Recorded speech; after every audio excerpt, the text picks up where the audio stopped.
Hey, what's happening? Tom, I just got done watching Necromentia. It's a movie by a director named Perry Teo. Perry Teo, I don't know. But anyway, it looked good. The movie really looks good. Guy's really trying to go for like a Clive Barker Hellraiser type vibe. Um, it starts out with a really cheesy looking fucking demon that's kind of painted gray. He's got a gas mask on and everything.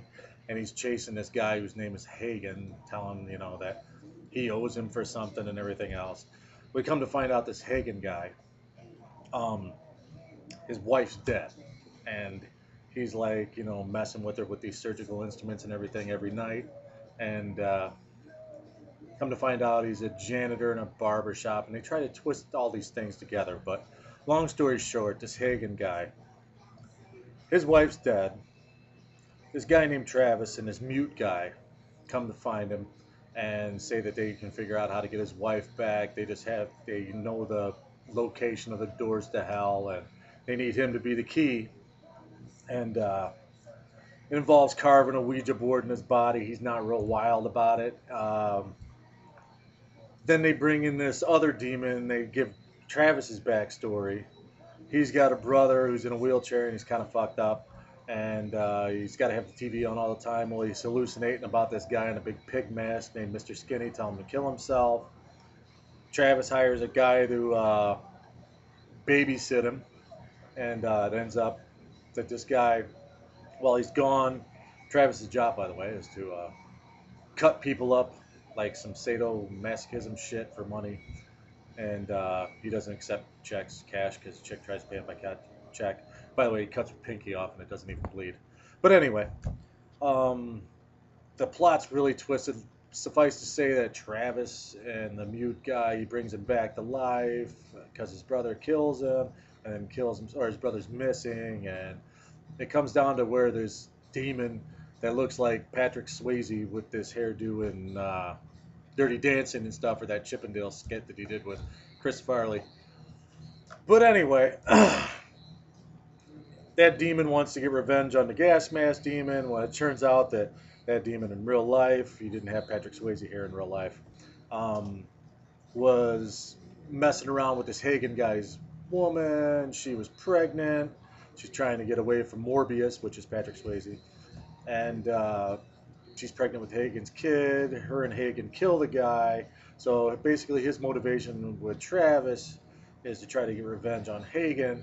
And they try to twist all this back up, and it just doesn't work.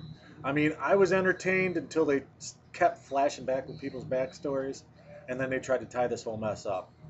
Decent effects. It looked really good. They had one demon that had like no eyes and all these teeth and all this apparatus and shit on it. That was really cool looking. The gas mask demon was crap. I mean, it was a guy painted gray with a army surplus gas mask on. Um, the movie looked really good. I mean, it was probably a low budget movie. I don't know what the budget was. Couldn't find out. But it looked really good, except for hell was basically just a dusty, sandy hallway with a bunch of pipes running along the wall. But I'm going to say, like, for story and everything, I give it maybe a 5. It looked really good, like I said. The guy's trying really hard for a Clive Barker Hellraiser vibe, and parts of it kind of reminded me of Saw, but it just didn't work, the story. The acting was decent. There was no nudity, but the acting was decent. But overall, like I said, he was going for a Saw kind of Clive Barker Hellraiser vibe. It just didn't work for me. The way the plot got all convoluted and everything, he was trying to be, I don't know, complex, deep, whatever, and it just didn't work. It was all over the place, and nothing got tied together real good. Um, like I said, I don't know what the budget was. It looked like $1 million. I mean, this movie looked really good, had a really creepy vibe, and like I said, it had me until the last 20 minutes, until they started flashing back on Morbius, aka Patrick Swayze's backstory, and that kind of fucked everything up for me. But overall, I give it a 5. I mean, if you want to check it out, check it out. It's Necromentia. I guess it came out last year. I'd show you the poster, but I didn't really actually get a DVD. It was an AVI file that I was, linked to and downloaded. But, if you like that type of vibe, if you like a low rent Hellraiser type thing, definitely check it out. But like I said, I mean, I sat here and took notes, and I still everything didn't wrap together nicely for me at the end of it. But like I said, 5 out of 10.